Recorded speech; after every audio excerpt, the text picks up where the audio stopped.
Hello and welcome to the latest podcast from whathifi.com. Okay, I'm sat here today with our entire team of reviewers, and we're going to be discussing on this podcast the June issue of What Hi-Fi Sound and Vision, which is our new look redesign issue, which is on sale now. I have with me the complete team. I've got our technical editor, Ketan Baradia. Hello.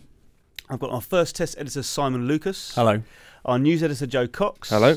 Our staff writers, Andy Madden and Tom Parsons. Hello. Hello. And also the editor of whathifi.com, Andy Clough. Hello. And I, of course, am Dominic Dawes. So we'll begin by talking about the Supertest of 32-inch TVs that we have in our June issue. A very closely fought test. A lot of really good products. 3 absolute stars. Who wants to start? Yeah, I'm happy to begin. It was a fairly closely fought Supertest. 7 products in all, and we ended up with 3 5-star products, 3 4 stars, and a 3. So that's good news for everyone who's looking to buy a 32-inch TV. Leading the pack in the end was the Sony, which is the KDL-32V 5500. Again, very strong TV from Sony, full HD resolution, good connectivity with DLNA networking and a USB input, and just across the board, very strong performance. Certainly the Freeview tuner was perhaps most noteworthy in that it was far and away the best one in this test, which is a bit unusual for Sony. Yeah. Now, we've had tests in the past like this where it's been a very close run thing between Panasonic and Sony, even to the point where on tuner performance it's been very close to call. This is a little different. Yeah, actually, for once, the Panasonic tuner was weaker than the Sony's, which is really rare. In this kind of thing. Sony seems to have moved forward quite a lot in their Freeview tuners, because it has been a criticism of some of their sets in the past, and this time it's much better. And Panasonic, on the other hand, seems to have kind of stood still in terms of their picture performance. So yeah, Sony's overtaken them, especially on Freeview, which is a real surprise. And that's a good thing for them to improve on, because last year there were some Sony sets which were miles ahead of the competition, except for in tuner performance, weren't there? Yeah, that's right. It's traditionally been one of their weak points, but they've fixed that as well. It's got to be said that this set had a particularly even backlighting as well. Very true. Which is one of the things that obviously crops up on the forums time to time. Yeah, let's say that again. The Sony had even backlighting. Nothing wrong with it. Yeah, no, really good set. 32 inches tends to be a category where you do get better backlighting. You get, it's the bigger screens that you really, that the sets really start to struggle with backlighting. At 32 inches, it seems to be okay. And yeah, the Sony wasn't the only one in this test that was particularly even. Yeah. A couple of the sets were HD ready, whereas the rest were full HD. Just wondered if that made any significant difference. Yes, it's an interesting one, because certainly at 32-inch screen size, we wouldn't normally say there's a great deal of weight to be placed on the resolution, what with the screen being relatively small. But certainly here it's true to say that the lower resolution sets, which is the Panasonic and the JVC, did fall short of the other TVs where Insight was concerned, which is the main area where you'd expect there to be a difference. So I think certainly in this case it did prove to be that the HD ready sets opposed to the full HD sets were less able in terms of detail. Was that purely with Blu-ray and high definition material, or it's certainly more noticeable well? with Blu-ray, but I think it's across the board, really, whether Blu-ray or DVD. But I think we would still stress that it isn't the be-all and end-all at this screen size, the resolution.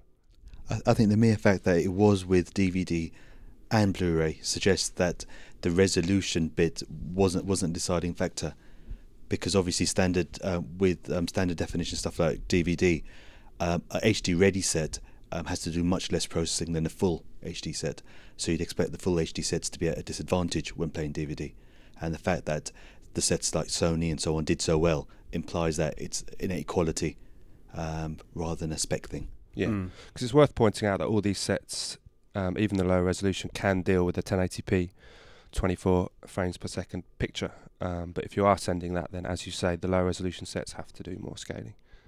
Because of course, I mean, we have in the past often said that there are HD ready sets that on a performance per pound basis outperform rivals and do really well. There's one of the elder siblings, if you like, of this Panasonic, that 42PX10 or P42X10. That's the one. Was a great 5-star product in the magazine. But here, the HD ready 32LX10 has kind of suffered a bit.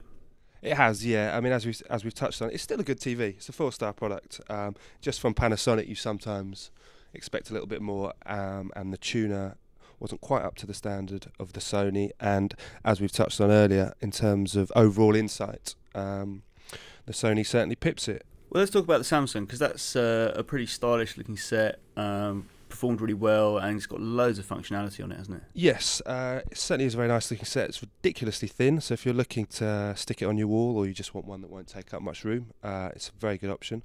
And it is also very well specified. There is DLNA networking, which allows you to stream music or pictures from a networked PC, and you can also add a wireless dongle for around £30 extra, which gives you access to information such as news updates, weather updates via Samsung's widgets, which is all very nice. And luckily the picture performance is good to match. It's a very strong tuner, full HD resolution, looks great with Blu-ray, and you do pay a little bit of a premium, but if you want that functionality or you like the styling, it's a good bet.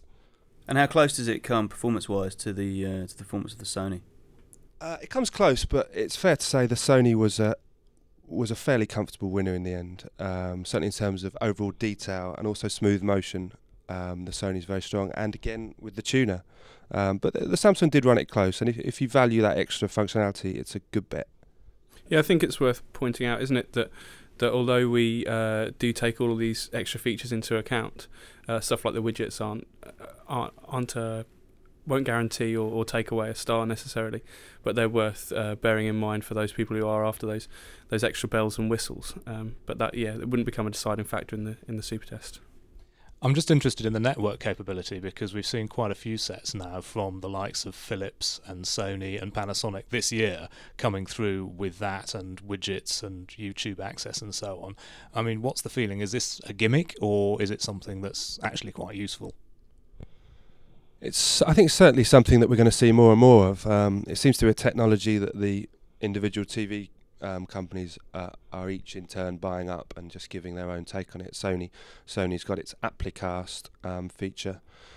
So I think it's something we will see more and more of. But at the moment, I don't think the content is quite there to really get too excited about it, unless you really want to watch YouTube looking a bit grainy on a big TV. Or you really want to stream your music to your TV and listen to them through fairly average TV speakers. I'm not sure it's something that a lot of, dare I say it, older consumers might want to get involved with. Trying to hook their TV up to the internet is probably the last thing they want to be concerned about. Them or bothered about. Does it actually have a decent picture? I think you've got to be a bit more savvy, computer savvy. I mean, isn't one of the problems the fact that it doesn't give you open access to the internet the way a computer or a PC would? It is limited to the sort of portal that the manufacturer in question actually designs, and therefore, I mean, certainly I know on Vieiracast with Panasonic for a moment, I think there's only sort of 2 or 3 widgets. Now that will grow, but at the moment it's pretty limited functionality, isn't it? When I went to the Samsung TV, it had I managed to download quite a few widgets. There was even a poker widget, so you can actually play some poker against some pathetic computer opposition. But things like YouTube are good to the actual searching functionality and things like that. To actually find videos is quite good. The picture quality isn't amazing, especially on, say, a 42-inch TV, but I think it's perfectly watchable, and it's nice to just be able to hop online occasionally and maybe see a video that you haven't, a music video or something that you haven't seen before. And I think what Tom says is right there. I think it's far more important for a television to be able to handle motion as smoothly as possible, and as smoothly as the Sony does. Anything on top of that is icing, really. But if you can't handle the motion as well as the Sony can, then you're going to struggle to win the test. Just in terms of connectivity, I mean, I'm assuming, for the web stuff, it's all Ethernet. There's an Ethernet socket on the back. Yeah.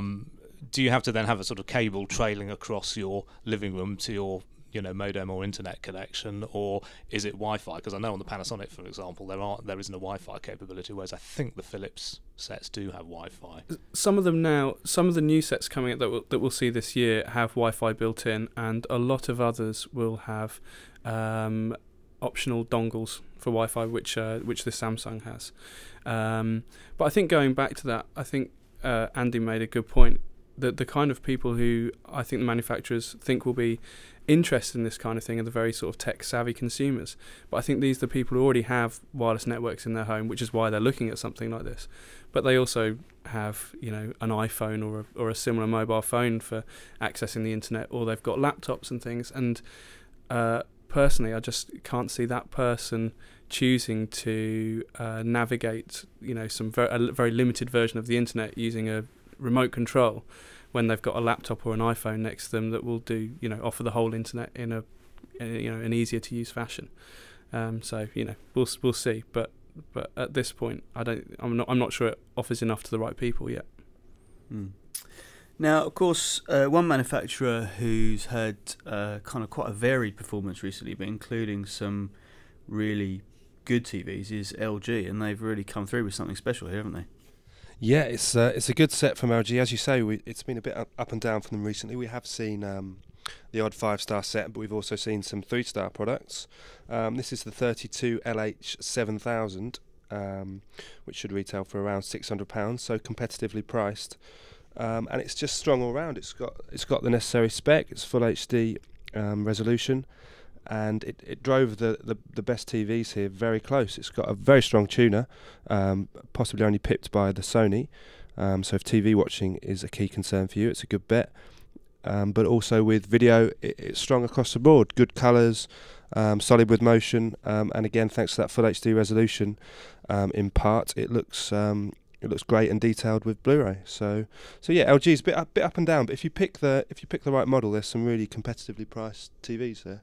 And look at what about the Tosh? The Toshiba is by some way the cheapest set on test here. Yeah, you can't really go wrong with Toshibas. They very frequently offer a very solid performance at a decent price. This one especially so because it's actually coming towards the end of its life. So when you read the issue, if you're after one of these, you may have to act quickly. But what you'll find is you should get one at a very, very good price. This TV was cheap to start with. We've listed it at £400, but with a bit of digging around, you may well be able to find it for about £350. So yeah, well worth it at that kind of money. Yeah. It's the the 32AV555. It's worth pointing out that it's one of their budget options. So again, as with the Pana and the JVC, it's not full HD resolution if that is a concern.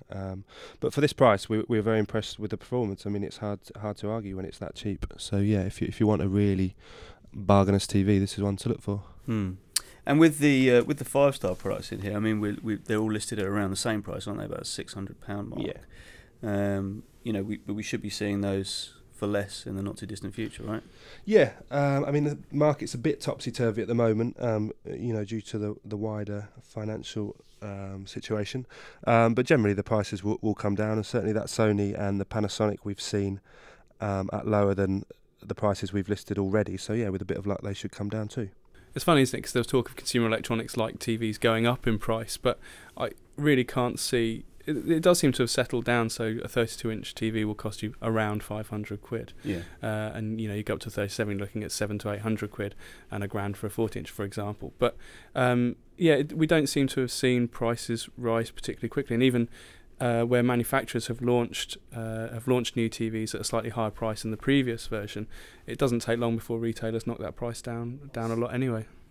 Yeah, I think with a recession on as well, it's going to be very hard to keep prices going up. Yeah, exactly. Yeah, we've almost got deflation rather than inflation. Haven't got deflation since we yesterday. have today officially got deflation, I think. So yeah, in stag deflation. I had a puncture if that counts. We thought you'd just been let down.